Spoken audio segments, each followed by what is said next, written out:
Welcome to That's Pretty Neat with Rodger and Stefan, where we discuss neat, holistic, regenerative agriculture. Okay, we talked about density. Okay. Don't laugh at me. So what's herd effect? Well, in a nutshell, herd effect is a behavior. Okay, so if you look at a cow or a sheep's hoof, it actually has the shape like a garden trowel.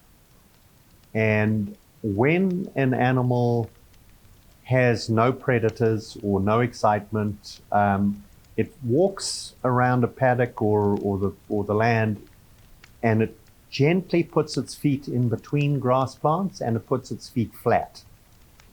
When we get herd effect, it's an agitated, excited behavior. And it can be positive or negative? And it can be positive or negative. Wow. As far as a stress. It could be a negative stress, something's chasing it, or it could be a positive stress, we're going to a fresh paddock. So it could be positive or negative, but it's a behavior change. And what we find is when we observe this, what we call herd effect, we're seeing this herd is large enough and there are enough animals in the herd and they get excited enough that what they do with their hooves changes. So when you're out on the ranch, you'll notice where you had your animals in a tight bunch and the soil is undisturbed. Then you'll look and you'll go, but here it was the same 100 cows, but it looks like a rototiller or a disc harrow's gone through the land and all the soil's turned over. What the term for all that soil being turned over is herd effect. And so if you've got a lot of gray oxidized plant matter, if you've got a lot of annuals, if you've got anything like that, your management, you need to try and simulate herd effect. Now, you could do it by having a pride of African lions eating your cows, but that probably wouldn't make your livestock operation too profitable. No. So what we do is we simulate it, either by throwing horse cubes into bushes for cattle to go and try and find that's their reward, and we can go in and they all are pushing and shoving each other and they're excited, their behavior changes. That's what we want to do. We want to get the excitement, because the excitement is a positive stress.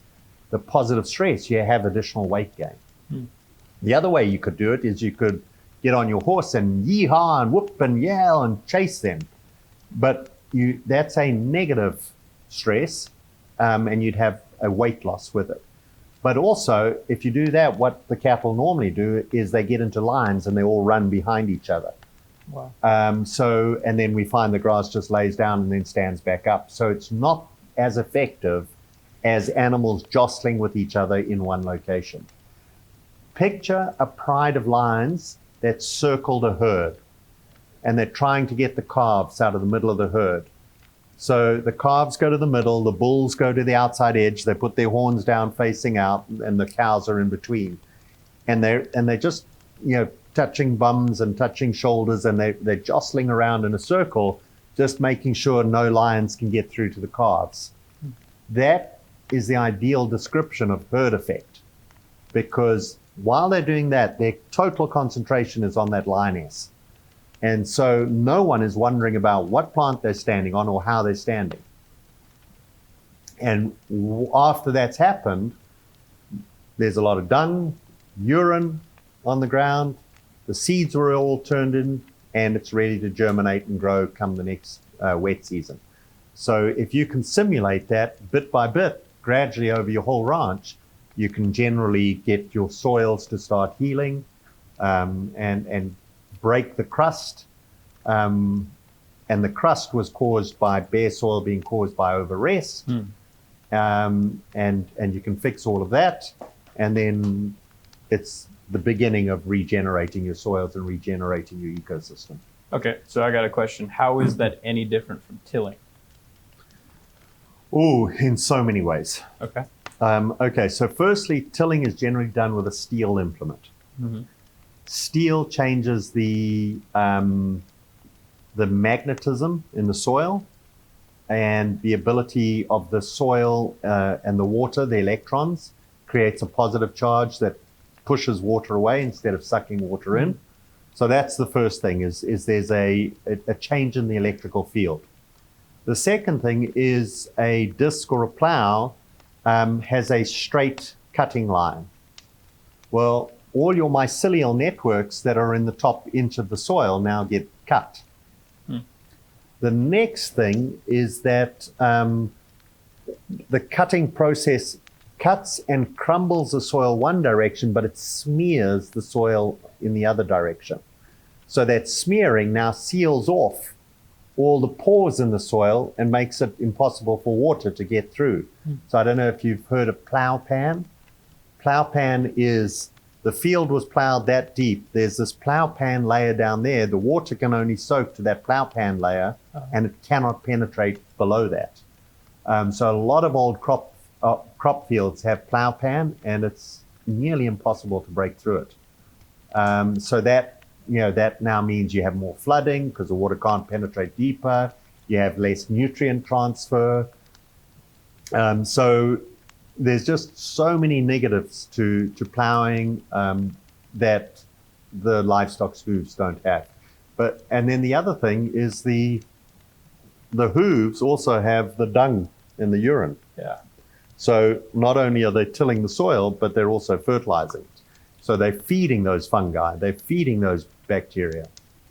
So it sounds like there's multiple things.